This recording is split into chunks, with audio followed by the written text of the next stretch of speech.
Hi, and welcome to the Your Good News podcast with me, your host, Katherine Getty.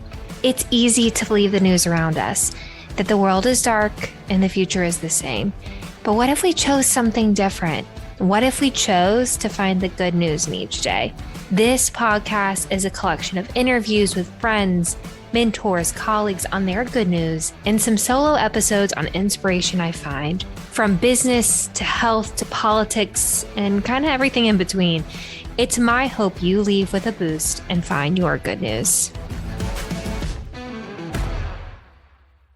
Welcome back to another episode of the Your Good News podcast. It's me, your host, Katherine Getty.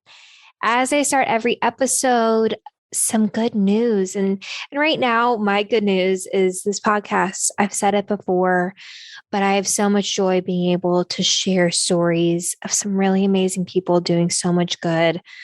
I've been recording a lot as of late and pouring my heart into finding some new guests for you for this summer.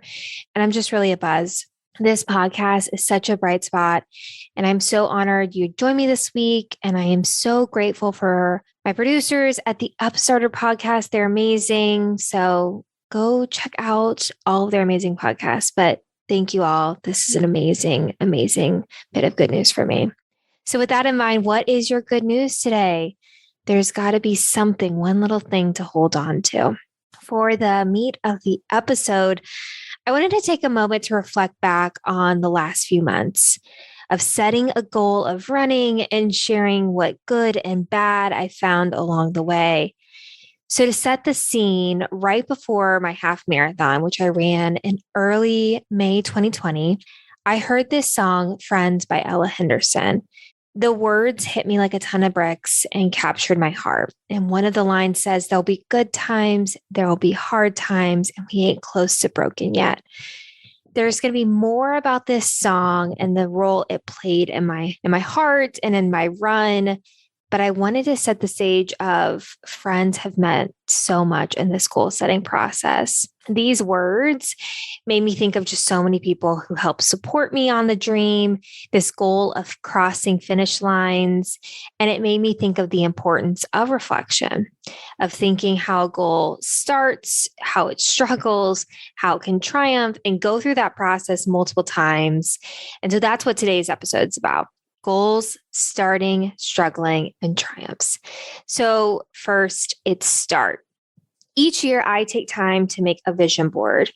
And I don't for one second think that cutting out magazines is going to determine my year, but it really gives me some quiet time to distill down what the previous year has meant, to think of and to dream of the next year.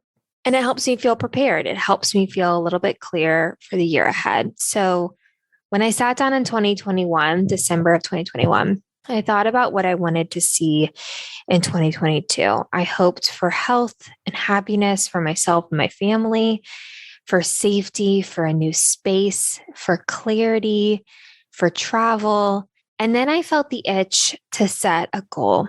I felt like I hadn't had a goal that really scared me, like really scared me or challenged me physically in some time. And I came to the idea of running because I had so many amazing friends who loved running. I did not. And so I thought, well, this is going to stretch me. And I just signed up for races as fast as I could, thinking if I signed up, there was a higher likelihood that I would not back out. And that theory held true. I did finish the races I signed up for. But when I wrote it down, if I'm being honest, I instantly got nervous. I got worried if I could do it, worried if I would fail, worried what folks would think of me, and worried what I'd think of myself. Have you had this little running dialogue in your brain too? But then it also hit me, and I've talked about this idea before. I decided that if I was going to let the narrative of I can't achieve this be my truth, then I'd also have to live with that regret, the regret of not trying, of not stretching myself. So almost the next day, I went to my local running store after signing up for these races, shout out Pacers, and I awkwardly bought some shoes. I got suited and booted, and I just headed out. So for the goals struggle, those first few runs and runs along the way, Well, they sucked. They made those voices of why I do this be so much louder. But then I found a plan that laid out how to chase the goal of a 10 miler, which was going to be the first race I was going to do. And I just started doing it. I gave myself shorter goals. I learned tricks along the way. I was buoyed by good friends who just kept believing in me when I felt like maybe I couldn't go on. And then I would have some good runs and the confidence would start to build. And I learned so much from each time I laced up my shoes and headed out. I started to learn that it's a lot of mental fortitude, mental toughness, that good and bad runs are a part of the process. And I just started to like the challenge of getting one step closer to the goal. And as the first long run came, I got so nervous.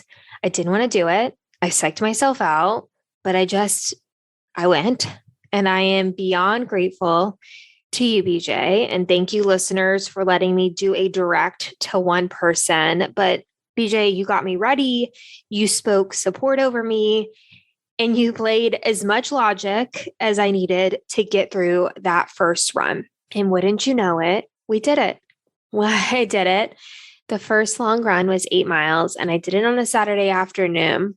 And if I'm honest, I share this story in the struggle section because I think it's important to look back on those tough times. It's important to think about the voice that tells you you can't do it and just putting one foot in front of the other, taking it step by step. I think oftentimes that voice, we all know it, can be so loud it's deafening. But I also think about, what if we just tried? And that's kind of what the struggle was for me. Each run was a victory. Each time I laced up those shoes was a victory. Not obviously crossing the finish line was going to be a victory, but it was in the having the tough runs and learning a lesson and applying it to the next. That struggle, that adversity got me so ready. And so if I fast forward a couple weeks, it was Cherry Blossom 10 miler day, a race that, as a Washingtonian that's lived here for 9 years, I've always wanted to do the Cherry Blossom 10 miler. It's in early April. The weather is typically pretty nice. The cherry blossoms, if it's timed right, are blooming, and it's just a beautiful time in DC. But I was very nervous, unsure of how I would feel, unsure of a big race, if it was going to be too cold, how my knee was going to hold out. I played every, scenario in my head. Pretty good at that. But as I stood on the line, I instantly started thinking about how that race was the cherry on top, how I had done everything I needed to do. I had the long runs, had the short runs, done the strength training, done the PT. And I just wanted to enjoy it, to listen to the playlist and just start going. And so for a goals triumphs. So there could be waterworks in this section. So forgive me if I tear up on this part. A part of the goal, like I said, was I wanted to do something that absolutely scared me, to do something that I knew would stretch me. But what I learned about myself, what I learned was so much more than my body's physical capability. I learned how disciplined I am, how I can set a plan and use it, how I could modify for injury and I didn't let my ego get in the way. I learned how to ask for help a little bit more, and it's still a muscle I need to work on, but it felt so good to realize the support system that was with me along the way. And I'm so grateful for that. I also learned the strength and beauty of my body. Those words, just saying them, hasn't always been easy and isn't always easy. And I often struggle with my body image. But what I learned was how amazing my body is. And I am grateful for the opportunity to have learned that. I say she and I were a team over the last few months, and in a way that I don't think I've ever really experienced. And those lessons, the knowing I can do something, is something I want to incorporate more. I also learned more about my support system, cue how Ella Henderson's song Friends comes to play in. And I just took the idea of friends and I dedicated miles to them. So as I got ready for my half marathon, I thought I could run each mile for a different person or a group of people. And that was definitely a mind trick to help break it down a little bit more. But it gave me such purpose running. And I am just so grateful I was able to think about the people that mean so much to me. And I know you all know who you are. I probably don't say it enough. So thank you. Thank you for being my rocks. Thank you for believing in me when sometimes I didn't think I could do it. And I share all of these stories about running because I think we all have a quiet dream. I think we all have something that we've put on the shelf. And I just hope that you'll think about maybe dusting that puppy off and going to chase it. Find friends who will go with you, find resources around you, find ways to incorporate yourself into that goal and just do it. This life is too short. And wouldn't you rather live from a place of I did it, I tried, versus I didn't even give it a chance? Thank you for listening to today's episode. I am so grateful I had the opportunity to think about goals from its starts, its struggles, its triumphs. What are those goals for you? I know you got one. Thank you again also for listening to today's episode of the Your Good News podcast. If you love the Your Good News podcast, why don't you just go ahead and subscribe? Each week, each Thursday, a new episode will be ready for you. And leave a review. These little actions pay huge dividends and help the podcast grow. Also, follow me on Instagram.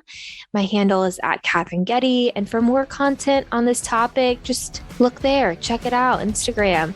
And join us next week for another episode of the Your Good News podcast.